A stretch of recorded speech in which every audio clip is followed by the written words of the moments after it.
How's it, guys? It's Dark Soul Ryusei, and welcome back for more Demon Souls. Now, starting as of this point on, this is going to be live commentary, so this is all me. That being said, I should probably notify you of any drastic changes that are now going to occur, simply because I am recording the footage live. I am going to die more often, I am going to play horribly more often, and all that entails. So, yeah, fair warning. Oh yeah, my commentary is going to be a little bit... well, it's going to be wavering back and forth between cohesive and maybe not cohesive. I'm hoping not too drastically, but just because I preferred post-commentary most of the other stuff at the meantime, also other LPs in the meantime, but I think this should be alright. Yeah, here's hoping. Okay, so as we come along up here, this is our first world, the Boletarian Palace. So I'll actually get into more detail of the worlds a little bit later. I even, I made up a diagram. See what I'm saying on my commentary? I made up a diagram, a rather subpar diagram, but it's something to give you guys a better idea for those who have not played this game. And we're going to be explaining how the worlds work more specifically than... Ow. Oh, good for you. You actually got a shot off on me. Okay, so... barring the explanation of the worlds, this is the Boletarian Palace, as you might anticipate, and it is in fact, for the most part, lore-wise, it is pretty much the area, or rather the main area where all this is happening. Of course, you imagine the kingdom has been completely afflicted by their king, King Allant XII. And of course, their king is around here, at the very end of all this. So you might be saying, well, what's the problem? Why not just go fight on straight through in this one world, and then go take him on and beat him? Yes and no. That's what's actually kind of cool about the Souls games. There's no particularly set line of how you're supposed to go about things, and we are going to use this to our advantage. So you can go to other worlds a little bit later. Of course, there are some things you have to do, like the tutorial boss that we had to go through if you chose to, and this particular section. If you, like I said, the first area that we did in the last part was actually all optional. Except if you play this for the very first time, you put it into your PS3 and play it for the first time, you automatically have to take what's called the Road to the Nexus, and that's what that area was, and then face the Vanguard Demon and whatnot. After that point, you have the option of fighting the Vanguard Demon and try to beat him, unlike the first time, which more than likely or not, don't worry, it's all happened to all of us. Beat him the very first time. It is astounding to me. You must have played Dark Souls before playing Demon Souls if you managed to defeat the Vanguard Demon. But watch, there's somebody out there who actually did manage to scrape out a victory against him. But I digress. Once you play the game once, you're allowed to take the option to go do that, and like I said, we still kept our souls from all this time.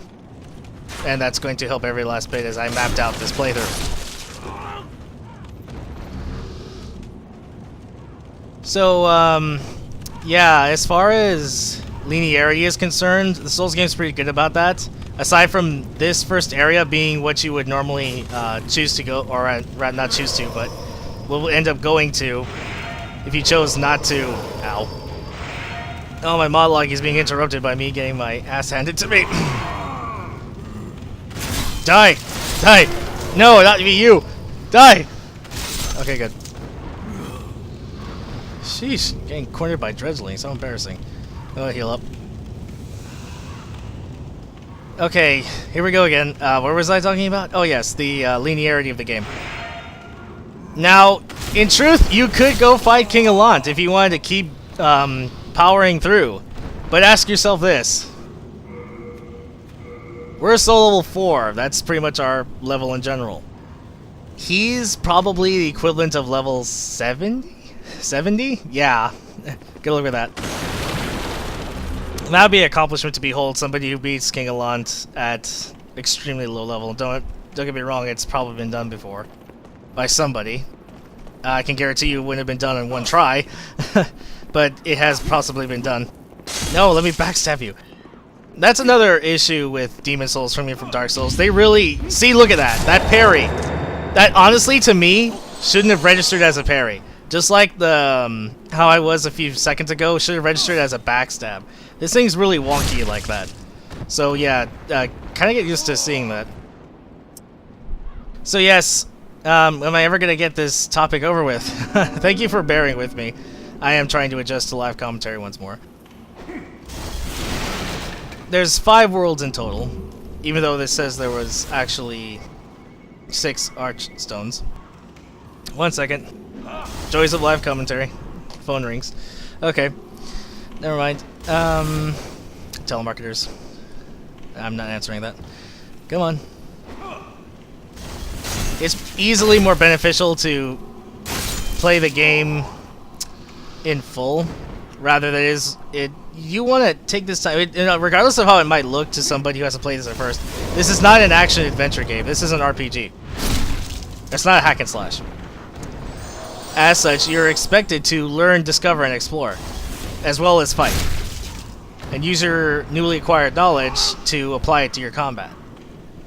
And so that's what's going to happen here. You want to take in the full experience. You don't want to just rush to the end. I'm just saying, logically speaking, yeah, you could probably go on through there, but also logically speaking, yeah, please don't kill me. Okay, that was a real big mistake. You do take fall damage in this game, and after a certain distance, I think that was the bare minimum that I could fall without immediately dying. After a certain distance, the game says, yeah, you're not surviving that, and it turns your landing into a kill box. So yay for that. But also, logically speaking, King Alon, think about it. He's the guy who unleashed the demons. You probably don't want to go storming in fighting him straight away. At the same time, we have no idea how it can get stronger. As you've noticed, we haven't, even though we have some souls, we don't really have exactly the opportunity afforded to us to level up and get stronger. Well, let's just get our feet wet and dive in here, is pretty much what the game is saying, and learn what you're up against to take on the first area where this all started as King Boletaria. There! I finally finished my topic, or rather my subject. It took me, what, 9 minutes? 10 minutes? That's not too bad. Okay, coming in through these hallways, there's a lot of dreadlings, a lot of soldiers.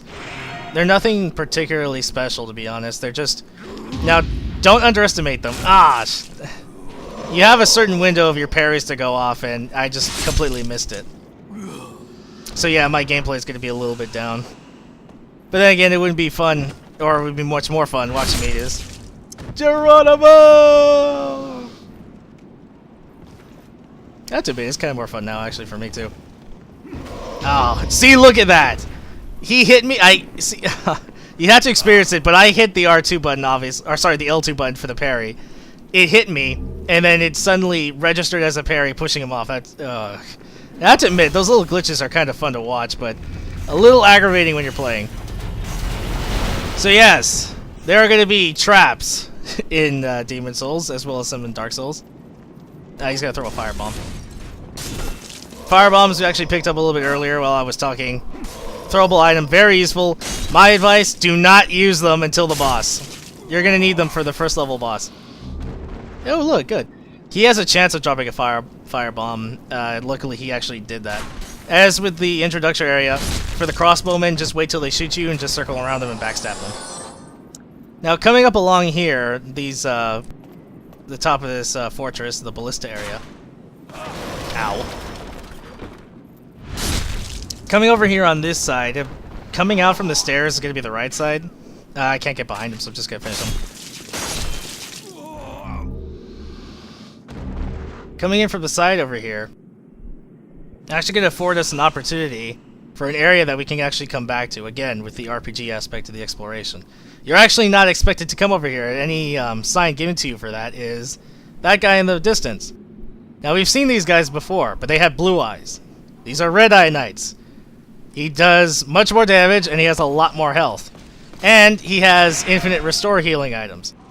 Now, because I'm a little bit more of a seasoned player, I can actually take him on. But if this is your first time playing through, you might want to use a little bit more trickery. Ow, that sounded really bad. You might want to use a little bit more trickery to defeat this guy.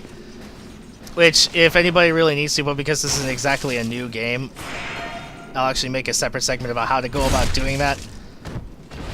Now, as his health gets low here, you want to stay on top of him, because right now he's going to defend. Yeah, see, he's going to try and heal up. He kind of gets it off, but luckily my backstab punishment there kind of takes back what he gained. So yeah, don't give this guy an inch, especially when his health is like this. You want to punish this. There you go. Got him. Now look at how much souls this guy is worth. Way more, almost triple. Almost triple. The, actually he's quadruple the amount of the Vanguard Demon. So yeah, you're not supposed to be fighting that guy immediately if this is your first time through. And even if it's your second time through, you might gonna have a bit of a difficulty with him. So yeah, glad I did that. Usually I wait till we have another item to go fight him for safety's sake. Actually I was tempting fate there for the LP curse to kick in and me just die a horrible death, but I guess that didn't happen. It feels rather weird. Should I feel bad about apologizing about not doing horribly in a game? Blue Eye Knight. After fitting the Red Eye Knight, this guy is not scary in the slightest. He's probably going to heal or he might attack, so I'll riposte. Yeah, he's going to heal. You jerk. Come on, swing at me. Ow. There.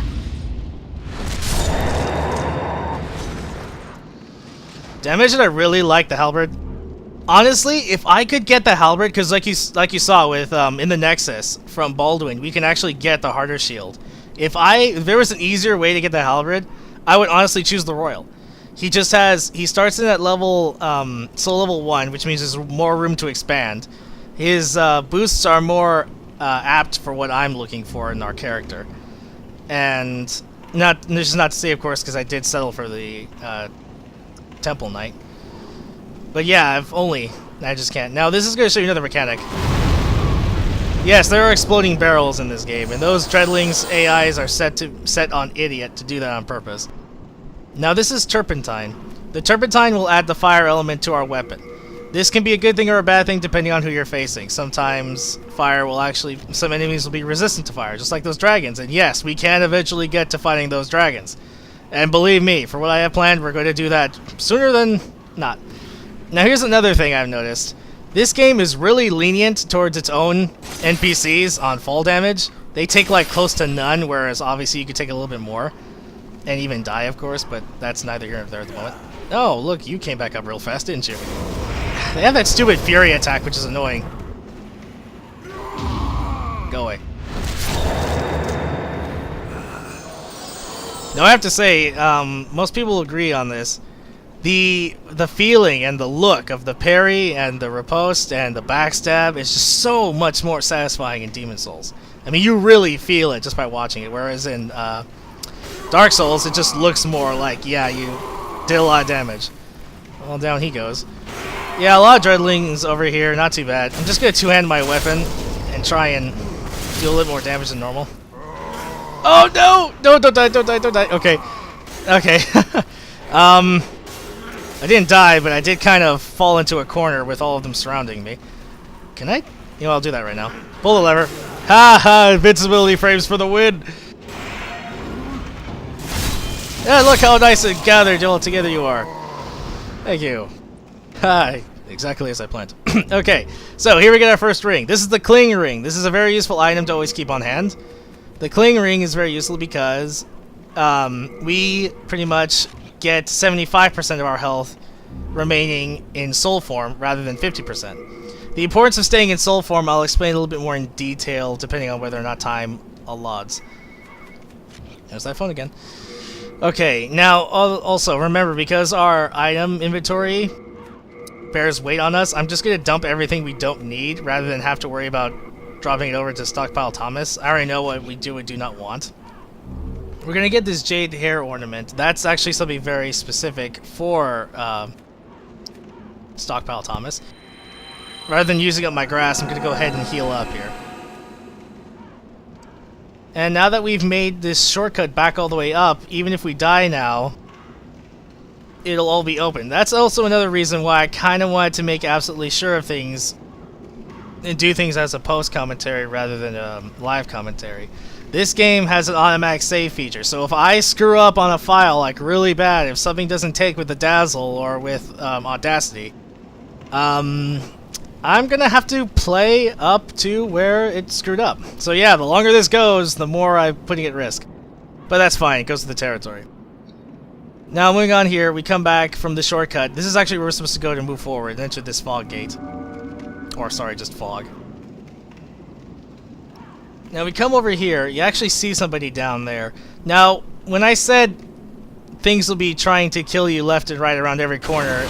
Of course, not everything is going to try and do that. You will find some people here and there. No! I didn't think he... Okay, I guess we're doing this now. No, no, no. Get out, get out, get out.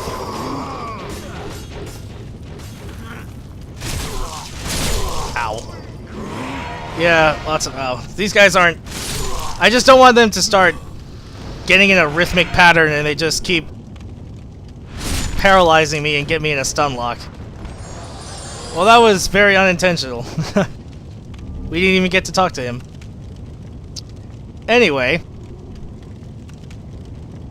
he is, as his name suggests, a knight of Boletaria. If we talked to him before, he would tell us that he needs help clearing out the dredgelings. I don't know why. He clearly has better weapons, better looking also, than we do. He has an aura around him. I'm not entirely sure if it's a ring that's giving him that effect, but anyway. Let's just go ahead and talk to him after we save. Actually, I want to take that back. No, no, no. Do not talk to him just yet. Reason being is that certain NPCs you will meet, they can either be unlocked and they'll be vendors in the Nexus, or they will be NPCs that have sort of a story arc, if you will. If you unlock them, you'll get chains of events that you can follow, and certain rewards and events will happen because of that. In this case, Ostrava, if you talk to him, he'll give you something for rewarding. He'll reward you for helping him out, but he'll start going on patrol. Now, although it isn't particularly easy for this to happen, it can happen. If he goes on patrol and you haven't cleared out the area he patrols, he can get swarmed and killed. So you actually want to go ahead and try and do that yourself beforehand. I just do that myself. It's a more prudent thing to do. This is a blue-eyed knight, but I want to kill him really fast because he dual wields a weapon, and enemies that dual wield in this game are particularly hazardous because of how much damage they can put out. Again, they don't have a shield, so they can't protect, but they make up for that how much damage, and all it takes for them is to hit you once and start putting you in a tight spot. Well, you... There you go. I didn't think that would register as a backstab, but whatever. These souls that we're picking up, they're itemized souls, and where did you come from? Die.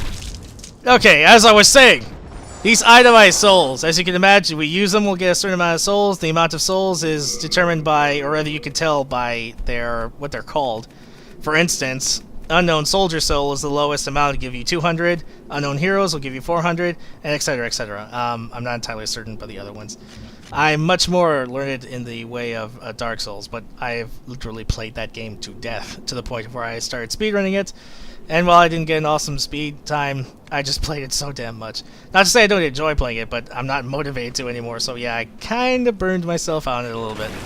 This whole area is filled with explosive barrels, so depending on whether or not you want to part with one of your fire bombs, you can't actually just throw it into the center here, do a lot of damage, and even kill some of them. Ah, go away. There. Let's see here. Nah. Somebody get backstab, but whatever. Come on, swing at me. No, this is a strong attack of his. Takes a little time to... You know what? I'm gonna two-hand these guys. Ah, the targeting priority in this game can be a little sometimes. Alright, there we go. Double strong attack. Gotcha! That was a bit of a partial parry. He took off a little bit of my health. You have to look for it. See, Shard of Heart Stone and Sharp Stone. What I really like how they did in Dark Souls, they made a much more clear, more defined version of ascending materials, not just with like the soul items, but with the forging items as well. There is a ton of different items you could use to forge weapons. If I get Eric on here, he could probably better explain that a little bit more than I could. But we're not going to be worrying about that too much as far as increasing our weapons. We just want hard stones, and that's like shards, chunks, pieces, and then pure and whatnot. But now that we've generally cleared the area, we can get the all clear to go ahead and talk to Ostrava and activate his next part of his event story. My thanks for your brave rescue. I am Ostrava of Boletaria. Accept this as a token of my gratitude. And yeah, he tells us who he is because Genius Me climbed over the wall beforehand. This brass telescope, you could use it to get a first-person perspective. I guess I could actually show it off, since we're actually going to do something else with it. Let's go over to it, and yeah, you can get a look at things. Not too bad. There's definitely a lot of nice stuff to look at in this game, no doubt. But just because my plan involves us tributing it for something else, it's not going to be used all too much. I'm also going to be bypassing certain items on the floor just because I would throw them away anyway, but for the sake of showing them off, I guess I'll pick them up. We get a scimitar. It's an alternative weapon, much faster than the halberd, but packs less of a punch. That's pretty much it. Now, you can see we get other weapons from the overworld. We also get weapons that are already enchanted with different attributes. You can also get from how you forge your weapons differently. And I'll get into that a little bit more in detail as we become relevant. This item we do want to pick up. It's a soul item. And there's Ostrava. Nope, that's not Ostrava! What was I thinking? He wasn't glowing. He wasn't glowing bright gold. Anyway. Moving on here. This little secret path that's not so secret because we jumped across. There's going to be a little bit more dreadlings. But whatever! They're no problem. Got you. Got you. They got some crossbowmen shooting at us from above there. Crescent moon. Get out of the way! Okay. Let's see here. Yeah, there's Ostrava doing on his patrol. So we already cleared out the area that he's going to be walking towards. Don't worry, the crossbowmen won't actually shoot at him. Everything only wants to kill you when it gets the chance. Unless an NPC actively attacks other enemy NPCs. They're not going to be aiming for him. That being said, not all enemies are going to make it this easy to backstab or parry them. You gotta learn some attack patterns to some of the other opponents. Let's get rid of some of these crossbowmen that are over here. Come on, shoot at me. Causes a little bit of a stuttering there in my timing if he actually hits my shield, because I take the time to hold back. Okay, Blue-Eyed Knight up here, and there's going to be a crossbowman on the left. That shield bash was made to completely stun our shield, or our block. Okay, he healed, I just hurt his. Oh, no, no, no, no, no, no, no, no, I don't think they'll kill me. Whew. Okay, you're still alive. Okay, got him. Well, I'll tell you one thing, this is certainly keeping me interested. Gotcha! Yoo-hoo! Oh! Got him again! That stagger, dude. It's crazy. Let's heal up. Now, I can't use the heal miracle because our magic is just shy of being able to cast it twice. I could use the old spice that we picked up from that corpse a long time ago, which I'm sorry I didn't address till now. The old spice, no jokes about that, please. I think we're pretty sure we all know what we're thinking right now about that commercial. The old spice is more valuable than the fresh spice. The old spice will heal much more magic, or recover much more magic than the fresh spice will. That being said, it's more expensive, so I want to hold on to it a little bit longer when we actually have more magic to speak of. Here's a first-timer trap. There's going to be a bunch of guys down there, and there's going to be this huge hold of boulders here. Go ahead and hit it, and enjoy the show. Oh, look at all the death in my favor. And all the souls, too. They're not worth too much. No, they usually drop a little bit more than that for me, being stingy today, are they? See over there in the distance? Yes, that is another dragon. I know he kind of looks gray almost, but it's actually the blue dragon. We're actually coming up on their nest right next to the castle. Kind of suggests to me that the king enlisted them to help him, but it looks like, just like the feral beasts that they are, just going attacking and doing whatever they want. The spearmen are really annoying because any spears or lances in this game you can use to attack from behind your shield, which is beneficial in its own right. It's definitely a viable option for anybody willing to use it. I'm just going for the more attack power than having that defensive option. It does suck up more of your stamina though. So coming up on this tower over here, if you pay attention, if I can, yeah, okay, good. You'll see over there in the distance at some point. See if I can get him. Or if did he fly over here already? He might have. He did. I think I heard him. No. Okay. There, see. The red dragon, like before, is coming this way. Now there's this whole column of enemies up here. don't have to worry about them too much. Because our friend is going to help us out a tiny bit. If you stay in the area a little bit too long. The reason he doubles back sometimes is because their nest is over there.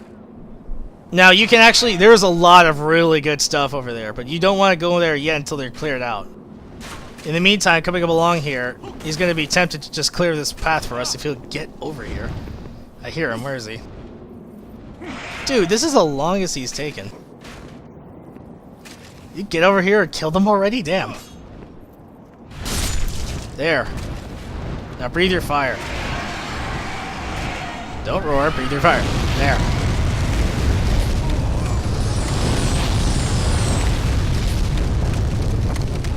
Now, unfortunately, he's going to keep doing that, so I got to look for proper timing to get across there. I'm pretty sure his flame will bring me inches away from death from where I am. If we didn't get the cling ring, then we would definitely die in one shot to this flame, regardless of what your starting class is. Okay, let's move along here. There's 2 more crossbowmen across here. Actually, no, I take that back. There's... Yikes! There's 2 more soldiers also. That's not nice. One survived. I know one of them died.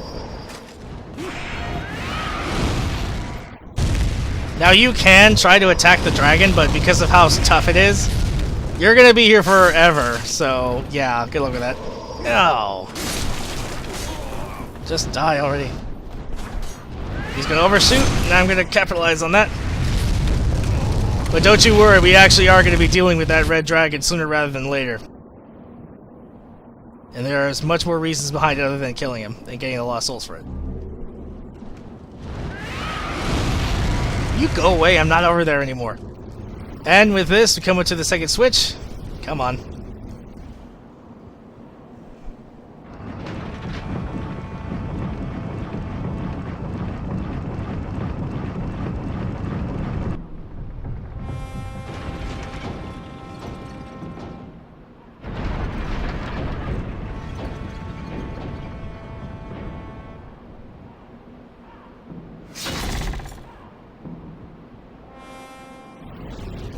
Well, I don't know about you, but that looks like a boss. I'm joking. It's totally not a boss. No, actually it is. Okay, come on. Let's get out of here. These little slow traps or little ambush points. You have somebody on either side. Blah, blah, blah. Oh, nice clip there.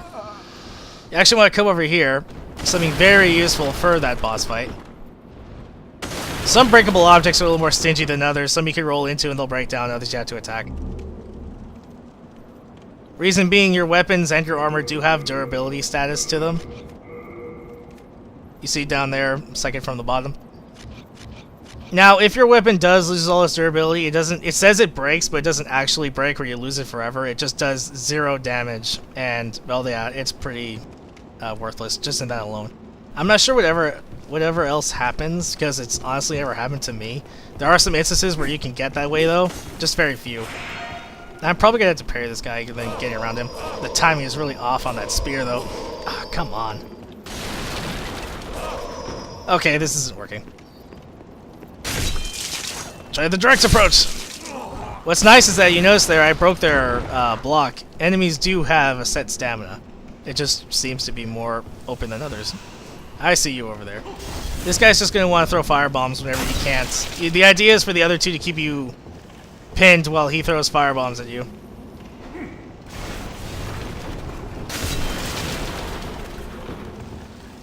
Oh, he's just, see his AI. He's just gonna back up and try and throw him at me. Whatever, there he goes. Did he drop anything? No firebomb? Aw.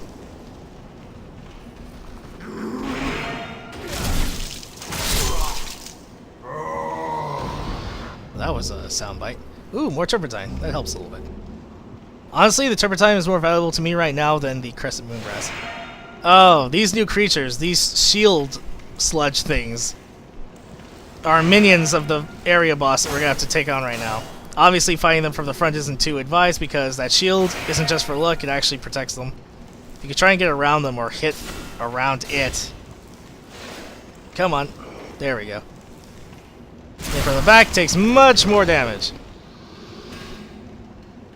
those things are known for dropping shards of hardstone and sharpstone very frequently. So that's a good option to take. You can actually go farm those guys if you want to improve your stuff. We're almost to the boss. Just came around in a full circle. We'll have to unlock that gate. Okay, good. Yep, see? Shard of sharpstone. Wow. Shard of sharpstone. I want the hardstone though, so that wasn't too beneficial. There's just one more down here. 2 shots will take care of him. Nothing for me? You stingy. You stingy. Okay, some half from grass, not too bad. And then we open our way up to the very beginning. Haha. Come on.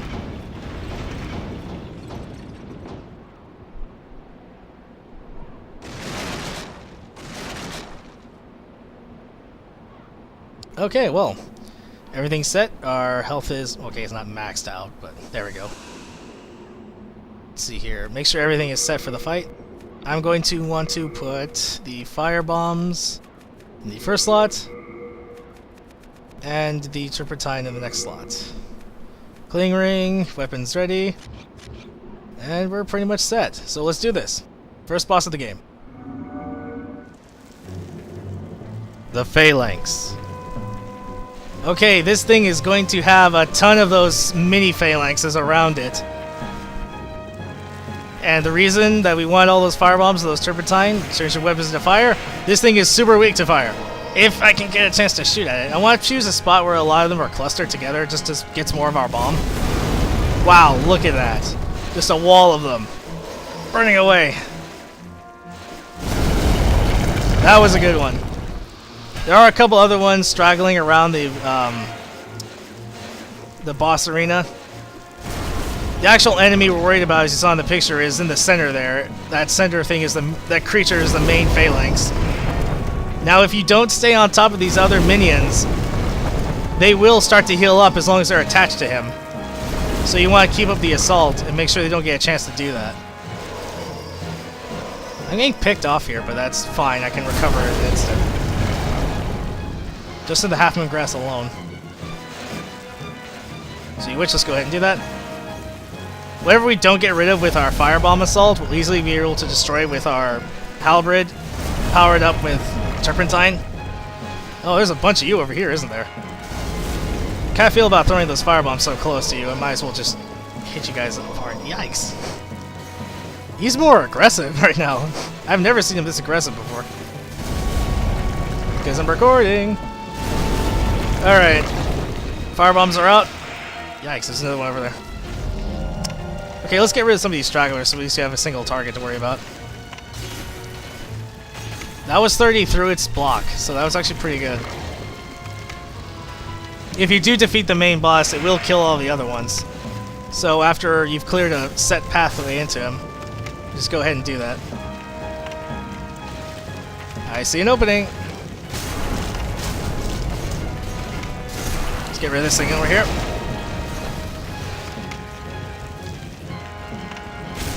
I'm not entirely certain, but I have actually had the fight go on long enough. I think in my second playthrough, where actually the main boss, I don't know if he used the minions up for this, but he actually healed himself almost to full. So I don't know if you leave him hanging for too long, he'll actually do that, but if so, it's very rare. My turpentine's going to run out a little bit. It's not a permanent effect, of course. I guess in the meantime, I'll heal up. Yeah, there's the turpentine. Go off. Put it back on. It's not a hard boss if you just take your time and not panic. See, even though I was getting hit a lot, poked a lot because of their spears, don't panic. They're not doing a ton of damage to you, enough to be a problem. Although I will admit, if you don't have the turpentine or the firebombs, this fight will become annoying simply because it'll wear you down a tiny bit. It has a lot to do with your endurance, how willing you are to try and time your attacks with trying to flank these jerks. Okay, let's go and see if we can get on the opening of this guy. Another good thing is that they're slow, in case you haven't noticed. So you can try and flank them that way. Okay, you. Die. Now! Alright, one more assault should do it. He has a small cluster over here. He's alone. Die! Got him. You have obtained the demon's soul. A power that is beyond human imagination. You have regained your body. Bring more souls, Slayer of Demons. Whew. Not too bad, huh? I know I had fun. Hey, we got some more shards. Now, I have to admit, even though I was recording, he was a little more aggressive. They're actually dropping stuff for me now. During my practice playthrough, they didn't drop anything. They were that stingy. Alright, now, we could continue on in my explanation in the next part. I promise I will get more into how these worlds are mapped out and where we can go from here. We don't have a set path, which is great, but I'll just give you a layout of what options that we have. So thank you very much, guys, for joining me for this part, and as we get the lead demon soul, I'll see you guys back next time at the Nexus.